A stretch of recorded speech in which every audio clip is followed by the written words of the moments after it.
कैलास, आपण बघतोय काही महिन्यांपूर्वीच राज्यातले विविध मोठे प्रकल्प हे महाराष्ट्राच्या बाहेर जात आहेत। यावरून बरंच राजकारण रंगलं होतं। विरोधकांनी राज्य सरकारसह केंद्र सरकारवर देखील गंभीर स्वरूपाचे आरोप केले होते। वेदांता फॉक्सकॉन असेल, टाटा एअरबसचा प्रकल्प असेल, बल्क पार्कचा जो मोठा प्रकल्प राज्यातनं बाहेर गेला त्यावरून देखील विरोधकांनी मोठं रान उठवलं होतं। बराच गदारोळ झाला होता। त्यावर सरकारने देखील आपापल्या परीने स्पष्टीकरण दिलं होतं। मात्र तो मुद्दा कुठेतरी शांत होत असताना आता हिंजवडी आयटी पार्क मधल्या तब्बल 37 कंपन्यांचं स्थलांतर होतंय। नेमकं काय घडलेलं आहे, काय सांगा?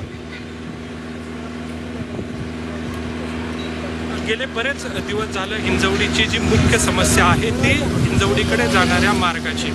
या ठिकाणी हिंजवडीमध्ये आत प्रवेश करताना असेल किंवा हिंजवडीतून बाहेर यायचं असेल, या दोन्ही वेळेस प्रचंड ट्रॅफिक जे आहे ते जाम होतं आणि त्यामुळे जो कर्मचारी आहे त्यांचं जवळपास 1.5 तास एकाच जागी जे आहे ते जातात।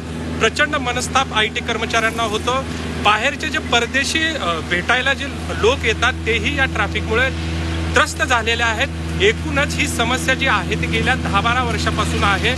याच समस्येमुळे हळूहळू हिंजवडी आयटी पार्कमधून जवळपास 37 कंपन्या ज्या आहेत त्या बाहेर गेलेल्या आहेत। सगळ्यात महत्त्वाची गोष्ट म्हणजे हिंजवडीमधील ज्या पायाभूत सुविधा आहेत त्या पूर्ण करण्याची जबाबदारी कुठल्या एका व्यवस्थेकडे नाही। काही रस्त्याचा भाग जो आहे तो पुणे महानगरपालिकेकडे आहे, काही भाग आहे तो पिंपरी चिंचवड महानगरपालिकेकडे आहे, तर काही भाग PMRDA कडे येतोय। त्यामुळे एक असा यंत्रणा नाही की जिथं हिंजवडीच्या या रस्त्याची जी समस्या आहे त्याचं निराकरण केलं जाईल। त्यामुळे राज्य सरकारच्या पातळीवरच याच्याकडे लक्ष दिलं पाहिजे आणि ही जी रस्त्यांची समस्या आहे ती समस्या सोडवण्यासाठी राज्य सरकारच्या पातळीवर प्रयत्न होणं गरजेचं आहे। त्याचबरोबर हिंजवडीमध्ये जाण्यासाठी बालेवाडी असेल, सूस असेल, या ठिकाणाचे जे पर्यायी रस्ते आहेत, जे पर्यायी मार्ग सुचवण्यात आलेले आहेत तेही सक्षम करणं गरजेचं आहे।